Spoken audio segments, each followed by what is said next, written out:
кто наши жюри и кого поставили. Но я напомню, что готов у нас только один победитель.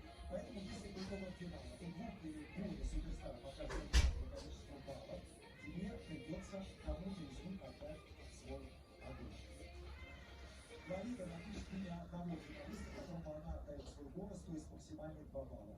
И это имя будет запечатано в таблице. Но перед тем, как мы назовем имя победителя 4-го сезона шоу «Суперстар», мы хотим пригласить на эту сцену еще одного гостя, вернее, гостю. Она оказалась единственной девушкой, которая смогла дойти до победителя, блистать вызовы и триумфально уйти с проекта буквально в шаге от этого. Это достойно уважения и вашей